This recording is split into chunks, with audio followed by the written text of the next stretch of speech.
You're listening to the Marketing for Learning podcast, the only podcast in the world designed to help you increase your capabilities when it comes to marketing in the learning function. We're here to help you make your learners do things they don't want to do. You're welcome. Hello everybody and welcome back to the Marketing for Learning podcast. It's been a while, hasn't it? I'm super sorry it's taken me so long to get back here. It's been a crazy few months at Mass, not complaining at all. We've had a brilliant few months, lots and lots of amazing projects for lots and lots of amazing clients. But that does mean the podcast has been neglected a little bit, and I'm sorry for that. But we're back, and this is a slightly different podcast for this episode.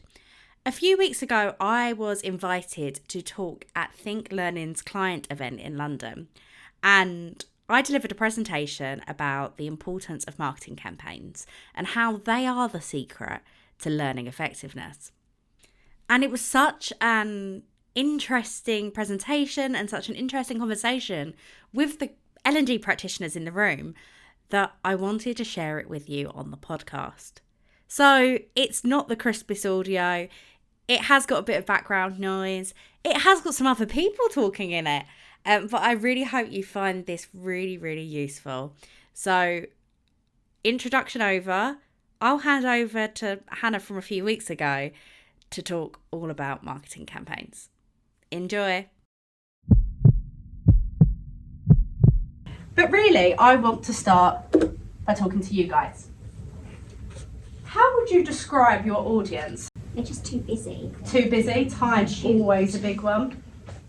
Anything else? Skeptical. Skeptical, I like that. Learned helplessness. Helplessness, I like that. Mandated. Mandated. Has anyone got anything positive to say? You're not alone. Because L&D has a problem. We have had this problem since the start of corporate learning. It's nothing new. All we talk about is unengaged learners. They're too busy, they haven't got the time, they don't care. That's really what it comes down to. But we don't think we've actually got an engagement problem. You're all going to be like, what are you talking about, Hannah? Yes, I do. My LMS tells me nobody's engaged. We have an awareness problem. How can you engage with something that you haven't got a clue it exists? So you will all probably be familiar with Josh Burson, and he created this infographic back in 2014. That was 8 years ago now. Saying our learners, the modern learner, which is quite funny looking at 2014 and modern together, overwhelmed, distracted, impatient.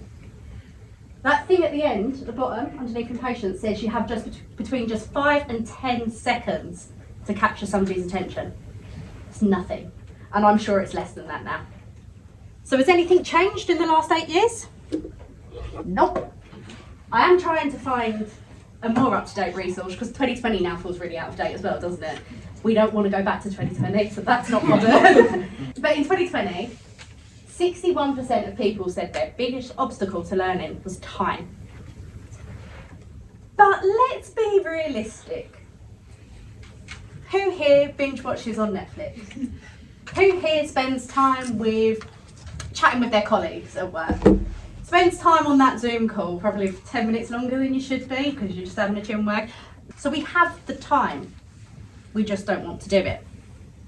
And what does L&D do? Pretty much on the whole. We go, I know what will solve this problem. I'm going to buy some new shiny stuff. I'm going to buy a new authoring tool or a new LMS or I don't know, we've got video software now, haven't we? And all these different things. I want to go buy something new. That's going to make people engaged. But how can we make our people hungry for learning? And I use hungry quite deliberately here. Because when I'm hungry, my brain sends a signal to my stomach that says I need food. It doesn't tell me I need McDonald's. Something in me does. I spent far too much time there. How can I be telling you, or telling myself, that the solution is McDonald's if I didn't know McDonald's existed? And there's a story that I thought I had to include because it's very relevant for me right now. My absolute obsession with Starbucks peach iced tea. Before 6 months ago, I didn't know it was a thing.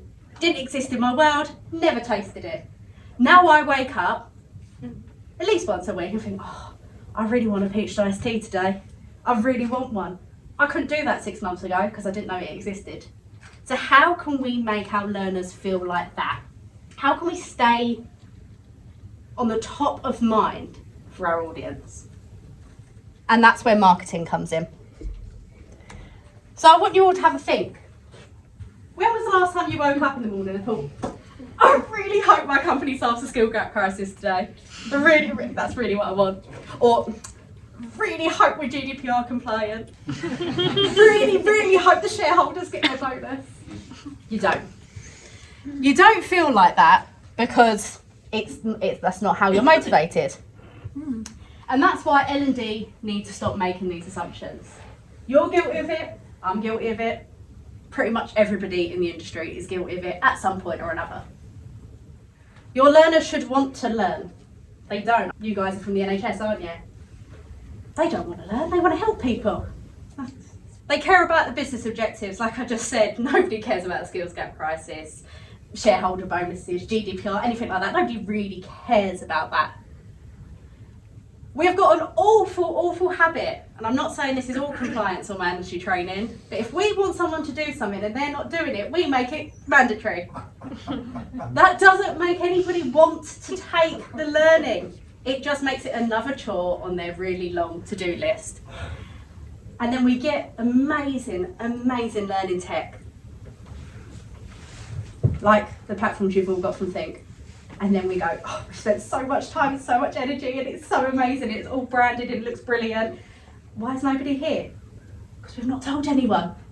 We've not published and promoted our work in the way that we should be. I mean, it's all well and good me saying that for any skeptics in the room. Oh yeah, Han, you work for a marketing agency, of course you'll say this. But here's some data from the latest LinkedIn Learning Report. The first reason somebody wants learning, what motivates them to learn, it helps me stay up to date in my field. If it's personalised for my interests, and if it helps me get another job internally or reach my career goal. So really what they're telling you here, it's all about them. Nothing to do with you or the business. So I want you to think about your learners for a second. Feel free to give me some answers. When they're at work, what's grappling for their attention? We've got a lot of NHS people in here today, haven't we? So, or healthcare, patients, that would be a big one, won't it? They need their attention. What else might be grappling for their attention at work? Emails? I know I get too many emails. What's making them so time poor at work? Anyone? I think it's the contextual stuff like there's not enough staff anyway. Yeah. That's a massive pressure for them. Absolutely. So a lack of People. Yeah. So then all the other stuff takes up more time because they're having to do more people's jobs. Anything else? That chat with the colleague that takes that extra 10 minutes? Those kind of things? Meetings that should have been an email. Meetings that should have been an email? That's a perfect one. All IT. All IT. What about outside of work? What distracts people outside of work? Netflix. Netflix. Family. Friends. Friends. Instagram. I heard Instagram. I'm the same. TikTok for me. I scroll. Anything else? Second jobs. Second jobs. There's a lot trying to get our attention, isn't there? And now I think, from everyone I've spoken to, we're all still working in quite a hybrid way at the minimum, aren't we? Mm-hmm. So when you're at home, you've probably got those kids coming home at 3:30. So you've still got a couple of hours left of work, but your kids want your attention. And you've also got your washing basket that needs putting in the washing machine. And you've also got your lunch to make. And there's so much vying for our attention. And what do we as L&D do? How do we cut through that noise? We send an email saying, there's an in-course from the LMS. That laugh tells me you all know you do it. That's not going to get anyone moving, is it? That's not going to get anyone, oh, there's no course in the LMS, I must go take this. No, they were saying, what, more training? Exactly. What more? Why? Why should I bother? Perfect there. Because the only way you're going to cut through the noise and get in front of your learners and actually get them doing stuff is by answering the what's in it for me. If you've got a productivity course, you want all your people to go on this productivity course, and you send out, there's a new productivity course in the LMS, I'm going to be like, oh my gosh, that's another thing I need to do. I haven't got the time to do that, and I don't want to. So I'm going to add it to my list, and it's just going to be there for months on end until I go, never doing that, and cross it out. But if you said to me, Han, I can help you save 3 hours a week, can you? How can you do that? And then if the end solution is your training course, I might be more inclined, because you've gone to me, this is what's in it for you, Han. I'm giving you some time back. I'm helping you. When you're looking at mandatory training, of course, it's a little bit harder, but there is still a what's in it for me. I have seen some L&Ders send out emails being like, L&D have spent hours or weeks developing this course. Okay, you've done your job. Like, I don't know what you want from me.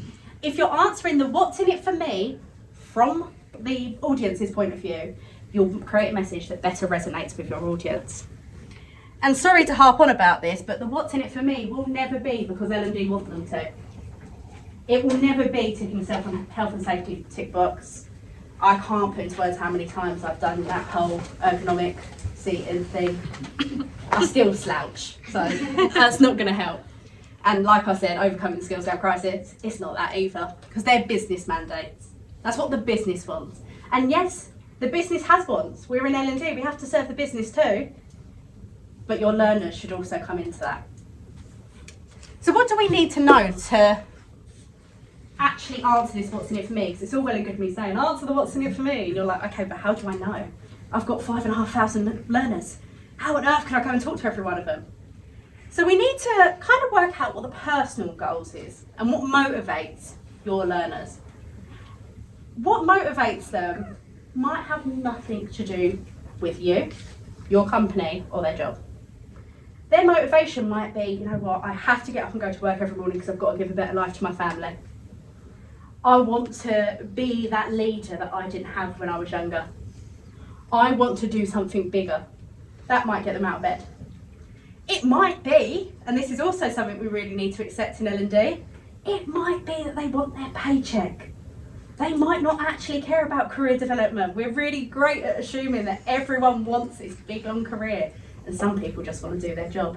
I won't get started on that whole quiet quitting thing, but that's where that all comes from. People just want to do their job. You need to start thinking about all the different audiences you're targeting to. You need to think about what's distracting them, and you need to think about what they actually need from you. And I could talk to you about this topic called learner personas all day long. And if I did, we'd still be here tomorrow. So if you want to learn more about creating learner personas, there's a whole ebook on there. Feel free to grab it or grab me afterwards and we can talk through it. It gives you step by step on how to create your learner personas. But ultimately what I'm saying is we need to answer the what's in it for me to get better engagement. So how do we bring all this together? Well, if you were paying attention earlier, it's not going to be a surprise. It's marketing campaigns. It's actually promoting what you guys do. You guys do such a phenomenal job. Let's push it out there a bit more. But I need to start with a caveat. Marketers and L&D alike like to think that life goes really nice and linear. Somebody opens an email and then they click through from the email. Then they go on to the LMS and they complete the course and everyone's happy and they know everything they need to know. It doesn't work like that.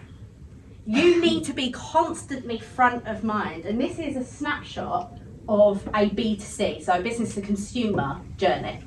All of these arrows, and I know you can't read them all, it's not a great image, are different touch points that businesses are making sure they're staying front of mind for their audience, and we need to be doing the same with our learners.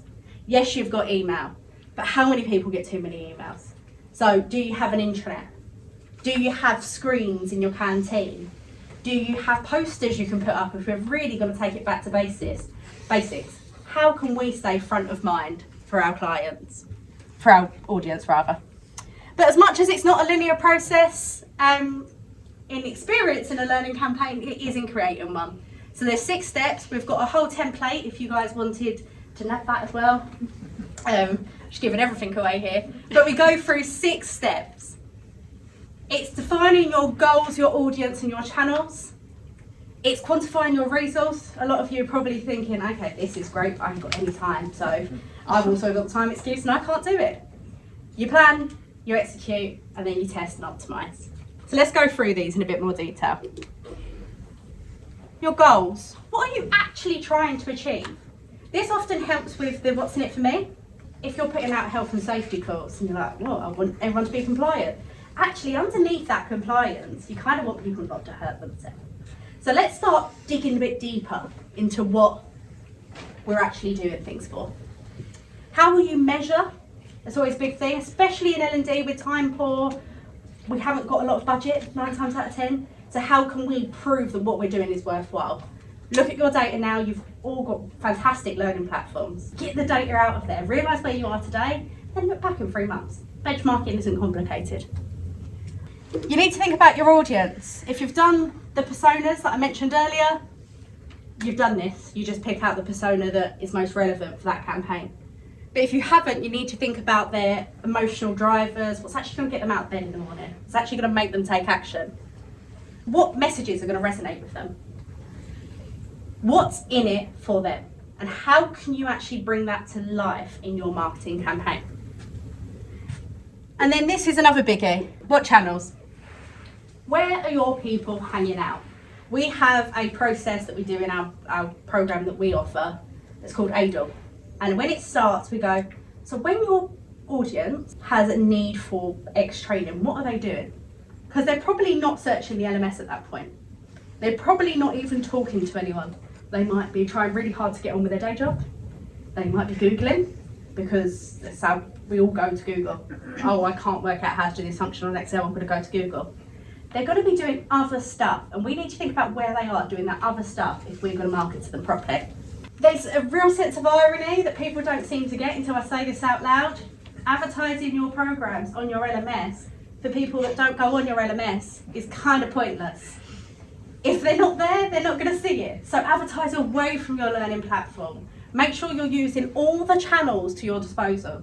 So whether that's Teams, whether it's Slack, whether it's screens in your office, use other channels. Make sure you're staying front of mind. And think about what's actually going to be most effective. This isn't an L&D specific problem, but if somebody comes to you and says, can you make me a TikTok? Ask them why. Why do you need a TikTok? You probably don't. Think about the channel that actually works for your audience. Then think about your resources.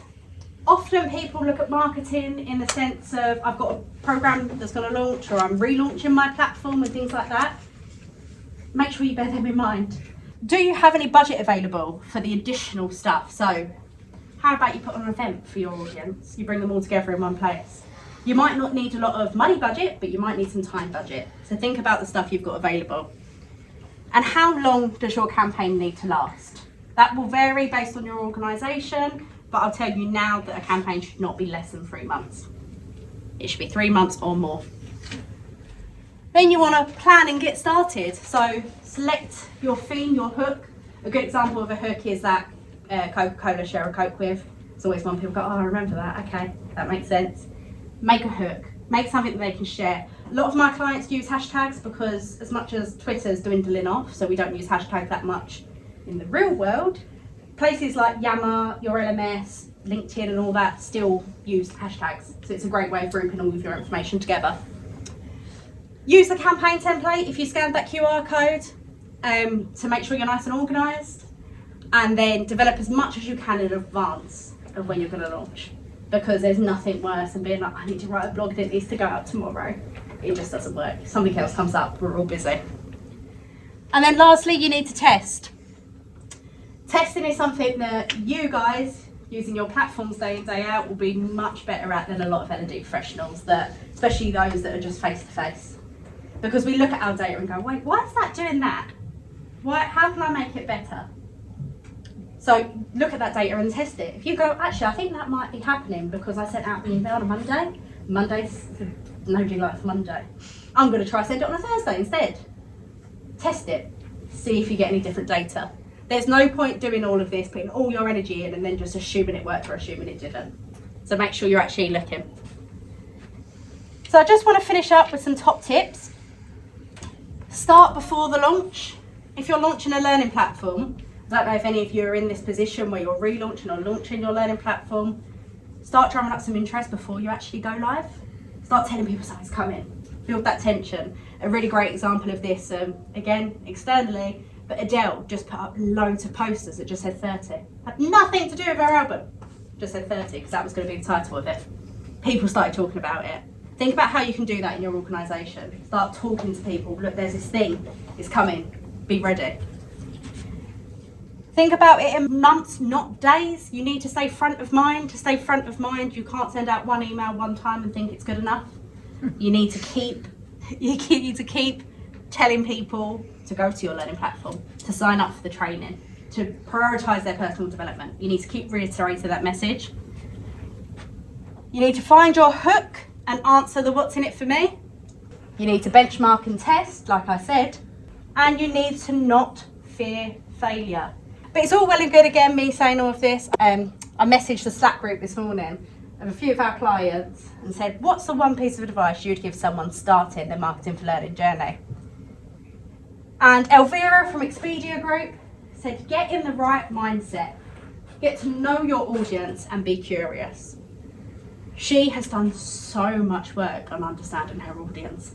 She really knows those people inside and out. She knows what gets them moving.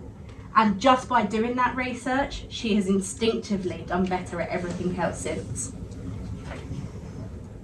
Joe from KeyBank, which is an Australian company, he said start questioning yourself. You might not have time or capacity or energy or inclination to do a full marketing campaign, but start questioning yourself. If you got that email saying there's a new course in the LMS, would you take it? You're all laughing. You wouldn't. So why are we sending that email? Let's just start kind of second guessing ourselves a bit more, thinking a bit further ahead and going, okay, I wouldn't answer that, so let me do something a bit better. And then going back to Expedia Group, because clearly they're the only ones that use Slack, because I literally sent it to them about 2 hours ago. Roy said, be in it for the long game. Marketing is not a short-term win.